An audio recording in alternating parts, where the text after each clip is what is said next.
Now we have cooling of a steel ball, example 7.6. So we have this ball, and it has an initial uniform temperature, and then it gets hit by air, and eventually the final temperature is 200 degrees C. So we need to determine the heat transfer coefficient H and how long the process will take. So first, we see that we are given all this information for the average temperature of the ball. So the average between 300 and 200, 250. So all this information that we were given is for T equals 250. And as always, the first step is to calculate the Reynolds number. So VD over curly V. This is a sphere, so we use D. So the velocity is 3 meters per second. The diameter D, 25 centimeters, or 0.25 meters. Curly V is given for the average temperature. So that's 1.562 times 10 to the negative 5. All right. So we type all this into the calculator, and we get 4.802 times 10 to the 4. The Reynolds number is a dimensionless quantity. Then, the next step, as it typically is to calculate the Newton number. So the Newton number for spheres is given by the equation 2 plus 0.4 times the Reynolds number to the 1/2 plus 0.06 Reynolds number to the 2/3.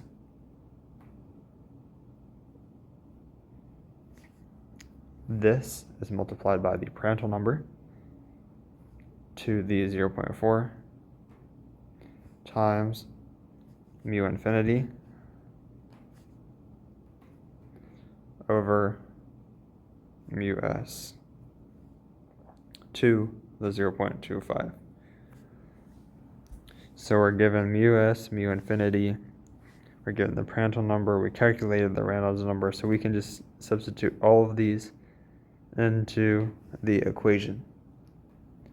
Doing that gives us a Newton number of 135. So that is the experimental value, and we define the Reynolds number, not the Reynolds number, the Newton number as HD over K. So then we can solve for H, and that's actually one of the things we need. So H is just K times the Newton number over D. So 135 times K, that's given up here, 0.02551.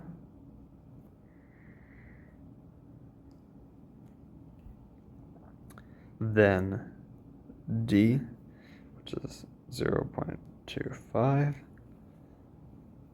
We solve for H, and that is 13.8 watts per meter squared Kelvin.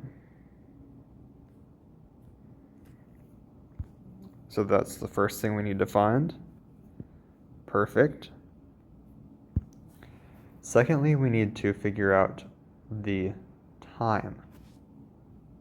We don't have directly a formula for time, but I do know something with time in it, and that's the average heat transfer rate.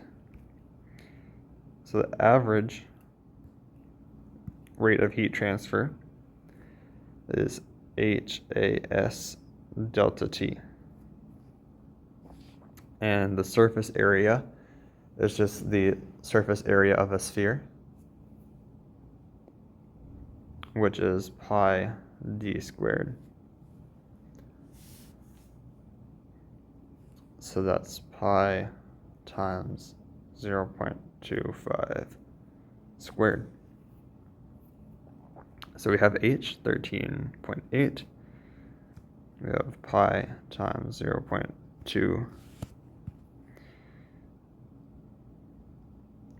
squared. And then we have delta T. So that's the surface minus infinity. That is, the average surface temperature is 250. And 25.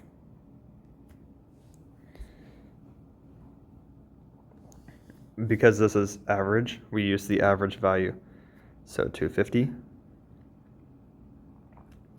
So then Q dot average, typing this into your calculator, you get 610 watts.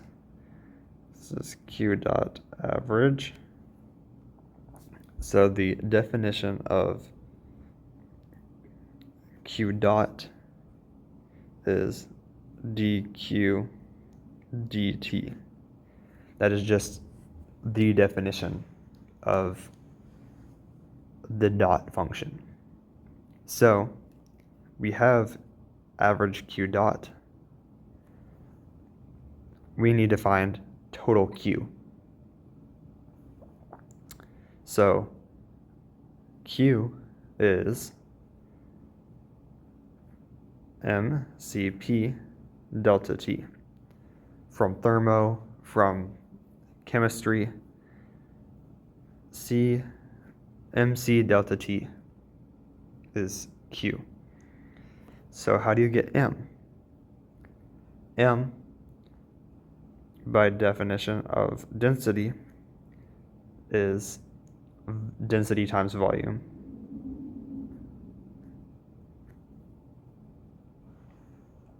Okay, we have the density, and now we need the volume.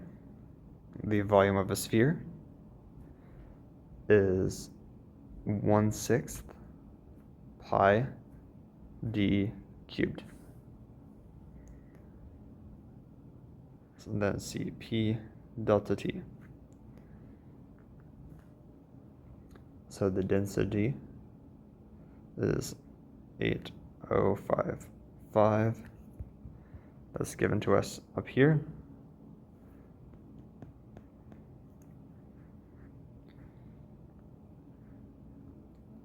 Divided by 6 times pi times d.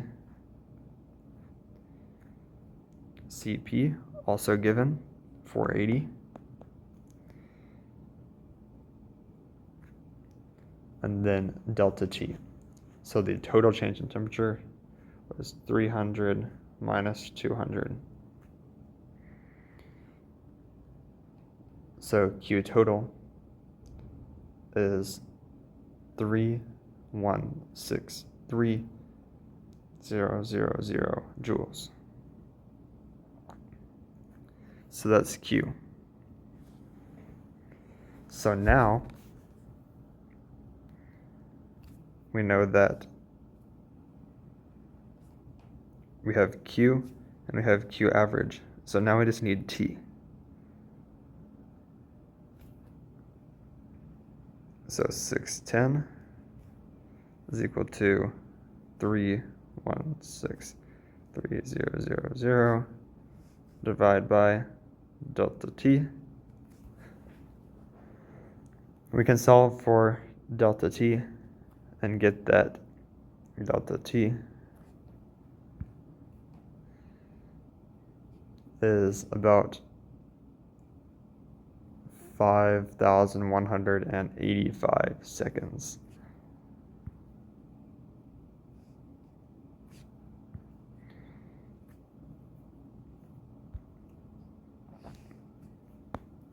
Boom. So that is how you do cooling of a steel ball.